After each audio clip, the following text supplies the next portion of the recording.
Hey guys, Love Kardak here, and today I'm here with another card by Vanguard deck profile. Today we'll be doing a deck profile on the Dragonic Overlord deck in the D era. So a lot of you guys have been requesting for this, so here is the deck profile for the Dragonic Overlord. This deck is definitely not the strongest deck in the meta right now, but it is a nice addition to have in the format. And this deck, it feels very Overlordy, kind of old school Overlordy, and the numbers this deck hits is not as great as some of the other decks in the format right now, but it's very consistent, and you can have some pretty explosive turns. So without further ado, let's get right into the deck profile. So let's start off with the ride line. The ride line is pretty self-explanatory. You're just going to be running the Overlord ride line. So we'll be running Dragon Runner Undo, Bar, Nahalem, and the Dragonic Overlord. So, you know, you just get your advantages and pluses just for doing your thing in here, so nothing much to say about that. Let's go with the main deck now. So we'll be running 3 of the Dragonic Overlords in the main deck. Be careful when you want to use this card. It might seem advantageous for you to just keep swinging at rearguard every turn, but there's actually times when attacking the Vanguard for your first attack might actually be more beneficial, especially if you're trying to counterblast deny them. It's pretty good because if they don't take the hit, they can't do their turn next turn, and if you so depending on what deck you're matched up against. If you're playing the format long enough, you'll know which deck needs how many counterblasts in order to do their thing. So yeah, just keep that in mind. Sometimes swinging at Vanguard is more advantageous, especially if you're fighting decks like Orphis and stuff, and they use their counterblast last turn, and just swing with Vanguard for this. If it doesn't hit, if they don't let you hit, then you're okay with not attacking. The Vanguard with your regards. You can just kind of pick off their tokens and just give them 0 counterblast, and then they can't really do anything on their turn, and then you can proceed to go back to your turn. Like they won't be able to push that hard on their turn without any counterblast. So yeah. Anyway, Orphis is not really the biggest threat in the format right now, but that's just an example. Next, let's look at the grade 2. So we're running 3 Nahalems. We don't run any soul charging cards here, so Nahalem is not the best. He does help you buff your Vanguard a bit on turns that you want to push, so you can save your soul blast for then. But it's a nice addition to have. He does give your Vanguard and itself power, so there are turns when your opponent's at 5 damage, you might want to use this to push for game. Next, we're running 4 Berserk Dragon. Very, very good card. You can just retire when you attack with it, and you also get plus 5k, so you can push for numbers if you have a AK booster behind it. So it hits magic numbers. Pretty nice.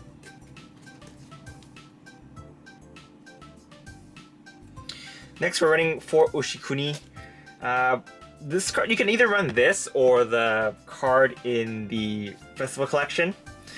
They both act as 15k attackers, and that's kind of the numbers that you want to get right now because of the other cards in the deck that can help. Mostly the great ones will help you boost for at least 8k, so it can help you get those match numbers.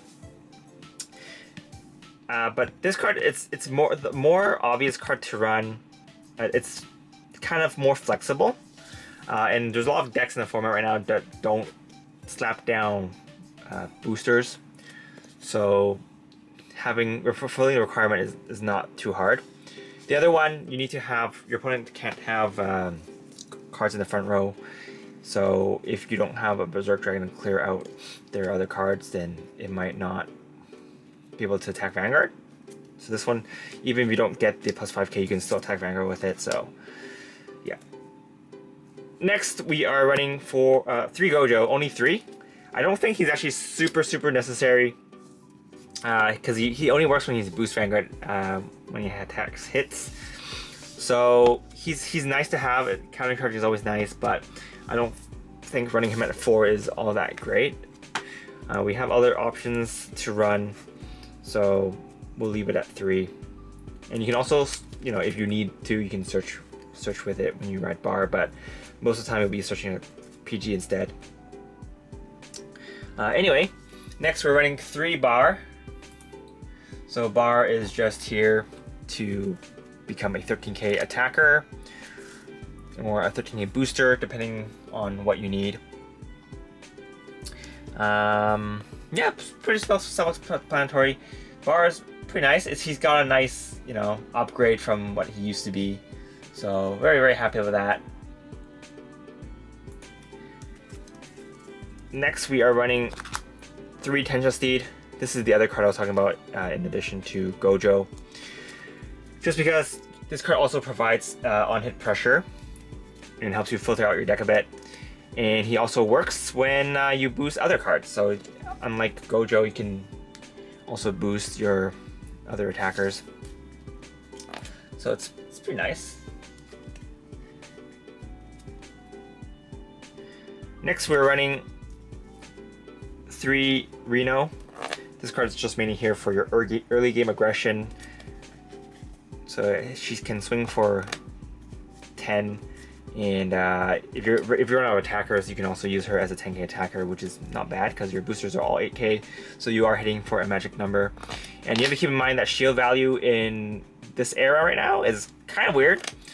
It's usually going to be 5 or 15, and then 20, so they don't really have a 10k range unless you're using those superior intercept or you know, shield gaining units.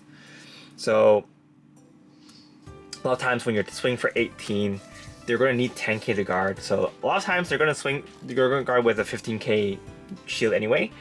So yeah, if they don't guard with a 15k shield and they only have 5k shields in their hand, that's 2 cards off the hand. So that's something to note in the current format.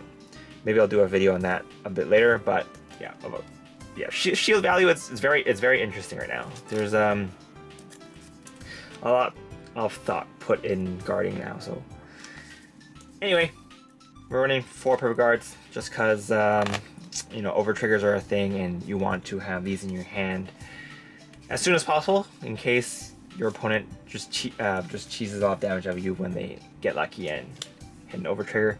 This one just helps you nullify one of those attacks. Triggers, we're running 1 of the over triggers. Obviously we're only allowed to run 1, and we're running the Dragon Empire 1.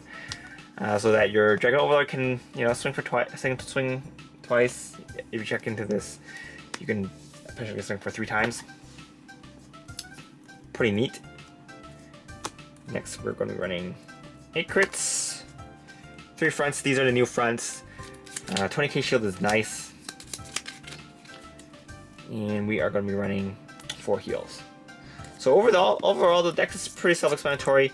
There are, you know, some options that you can run over some of the other cards that I've picked. And there are people that I see run draws instead of this, just so that you have more ditch fodder for Overlord. But I think 20k shield is pretty good.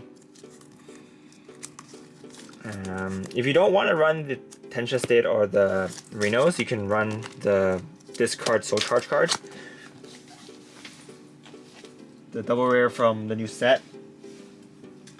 I don't really like that much because it's a 7k booster if you need to use a booster, and I'd rather have 8k boosters than a 7k booster. And even if you don't really need these in your hand, you can just ditch it. You don't get the soul, but the only thing you need soul for in this deck is the Nahalims. So yeah, that's pretty much it for this build though. It's pretty fun. It feels very, very reminiscent of the very first Dragonic Overlord deck with a little bit of spice added to it.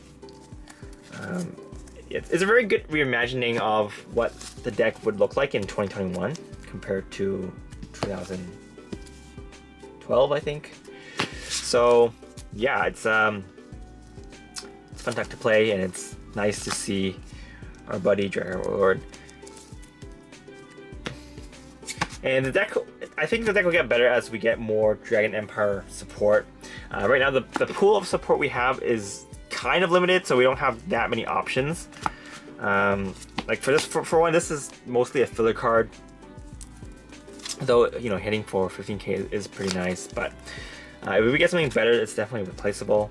So, you know, that's the great thing about this format.